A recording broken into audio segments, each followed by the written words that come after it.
Hello, my name is Grant Wallace, and this is my final project for the report. Hello, my name is Grant Wallace, and this is my final report for my fundraising project for the Laurel Highlands Council with Scouting America.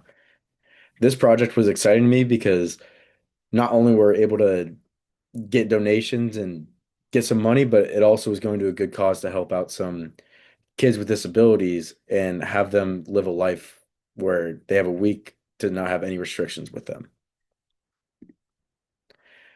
At the start of the semester, we were tasked with prospecting potential clients who would be willing to donate. The best way to connect with potential clients I saw was connecting either through WVU or the Boy Scouts. This gave me a path of talking about a client's experience at WVU, asking them where they went a lot, or talking about what football games they went to, see if there were any memorable ones that they remembered. Or I could talk to them about their experience in the Scouts if they were a Boy Scout. The easiest connection with me was talking about WVU, which has been in my life since I was a baby. Um, I have many alumni in my family, which gave me a great gateway to ask WVU alumni if they know anybody in my family and just see if we have anybody in common. A third way that I thought was very helpful was connecting with my friends and family. This gave me a gateway not only to help out the kids with disability, but I was able to reconnect with most of them that I haven't seen in a while. Many of these clients were adults I've known for years, and they're friends of my family. Again, this was just such a great opportunity for me to talk to them and kind of catch them up to speed of what I'm doing.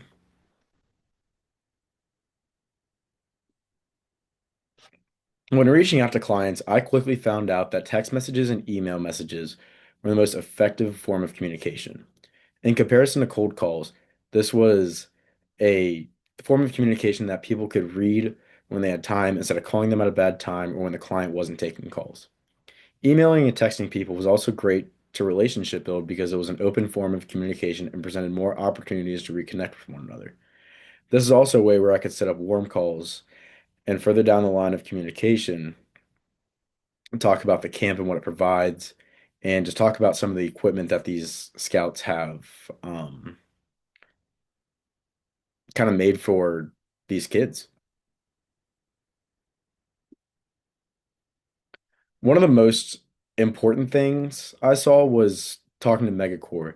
This gave me a great opportunity to meet with a sales agent and kind of go through what I could improve on, what I'm doing well. One of the things that I remember is when he showed me his client sheet and showed me the difference between clients, showing me that some of them require more work than others, meaning some of them wanted to strictly talk business and nothing else, or kind of just get to know each other more on a personal level and kind of know who you're talking to on the other end of the phone. One of the areas that I could have improved on was building a little more rapport to build a relationship and then form that rapport into talking about this camp. At the beginning of this semester, we were tasked with a $350 quota, which I passed by nearly $200.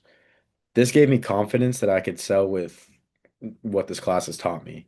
I didn't really expect to go this high up over the quota, but I was definitely pleased to show some effort for my work this semester. When reflecting on my project and looking back, one of the most important takeaways was going into a sales meeting with a plan of how I'm going to run the meeting. Going in to get to know talk to customer is great, but sometimes talk can get away and the customer doesn't have all day. How I look at sales is how can I help people? I'm always looking to get on the other line to see how I can help them, which for this project was super easy for me to see because I'm helping these kids at this camp be able to experience the freedom of, dangling their legs if they're in a wheelchair. I thought this was something I could definitely help out with and make an impact. And that's kind of what I sold on. I told them, if you were in a wheelchair your entire life, how great do you think it would feel to dangle your legs on a zip line and finally feel that freedom of not being restricted down to a chair? Thank you for listening and taking the time to look at what I've learned through this project. If you have any questions, please don't hesitate to reach out to me via email, which is shown on the screen. Again, thank you very much.